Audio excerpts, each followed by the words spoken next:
Okay, file transfers. We have quite a few updates here. It's gotten much more powerful, and I want to share with you exactly how file transfers works now. So let's start. We are on the file transfers page. Let's start with a new transfer, and let's give it a name. We'll just call this test transfer, and we can give it some example description text.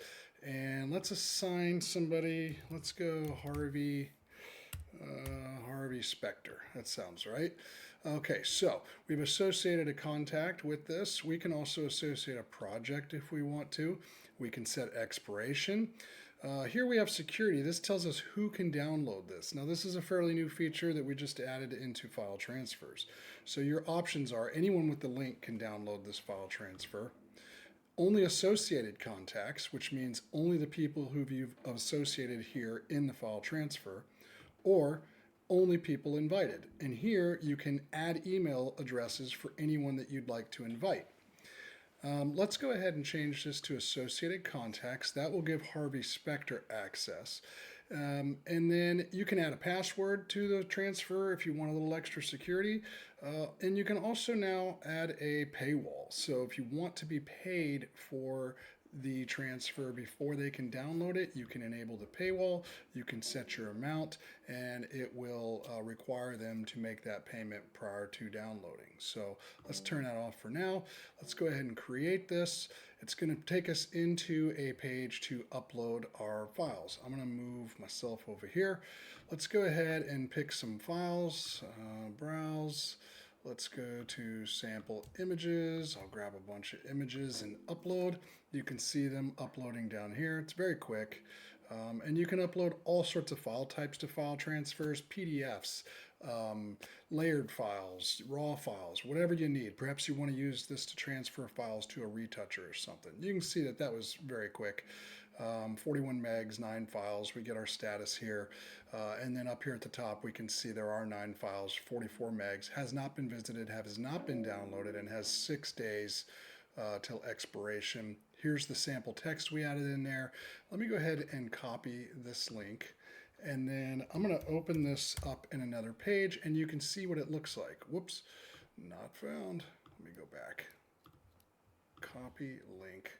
Let's go back and paste. There it is. Okay, so we have the proper link, and this is what it looks like. It's basic, you know, it's fine. It looks professional. It's comparable with any other file transfer on the web. So this is what your client would see. They can download. They can sort. They can view it as a list. They can click and preview it. Now, they can't do anything unless they enter their email address and they are on the allow list. And this keeps it so that people can't go to a large lightbox preview and then screenshot the images. So they need to be on that allow list. Let's go ahead and add harvey.specter at pearsonspecterlit.com. If you watch Suits, you get the reference there. Okay, so now we can go through the images. They take just a second the first time you load them while they cache, and then they get fast from there. So you'll see we can zoom through them quick once they've been loaded. So they can individually download the images, or they can download all. But we're not done. There's a lot more styling that we can do here. So let's go back to our side, and our settings panel just gives us the same information that we had when we originally created the gallery if you need to tweak anything. But the design panel is a lot of fun. We can change our font, and you get a preview of the different fonts here. We can add a header image. So let me pick a header sample. Let's go with something like, I don't know, these mountains, all right?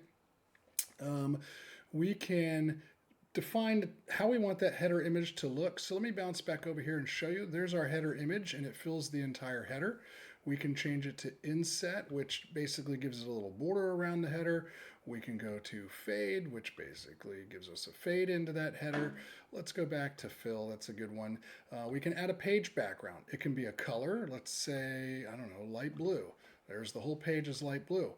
We could add an image. Maybe we like this guy. And we can come back over here, and now you see we have a background to it. Perhaps we want to blur that just a little bit so it's not quite so distracting. We can do that, and you can see the whole page scrolls over top of it.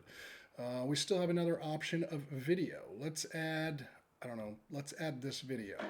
Let's go back and let's go view that. So now we actually have a video playing in the background of our transfer page. This can be really useful. Maybe you shot some video for a client. You're transferring that. And you want one of those videos or the reels that you've created to be the background of the file transfer. So this just makes file transfer pages a lot more interesting. Okay. The other thing that we've done here is we've associated this with a contact, Harvey Specter. So let's jump over into Harvey's client portal. Harvey, let's go to Harvey Specter. I'm going to move myself out of the way, and you can see Harvey has one file transfer, and if we go in there, we can see this is that test transfer. And your client would be able to see this. This CRM, when you go to the CRM, you go to the contacts page, what you see here is essentially what your client sees as well, with the exception of the private notes, the permissions here, and projects. Projects does not show up for your clients either. But you have a message board and stuff, and I'll talk about this in a whole different tutorial, but just wanted you to know that it does connect through to the client portal.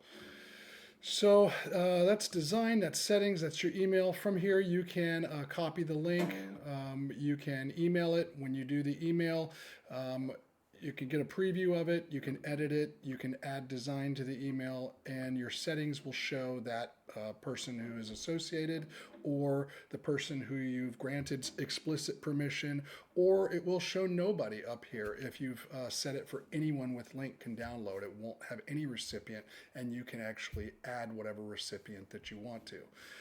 One more thing I'd like to show for file transfers is that when you're on the file transfer page, if you click on the kebab menu here, you'll have these options to edit, send, copy link, or extend.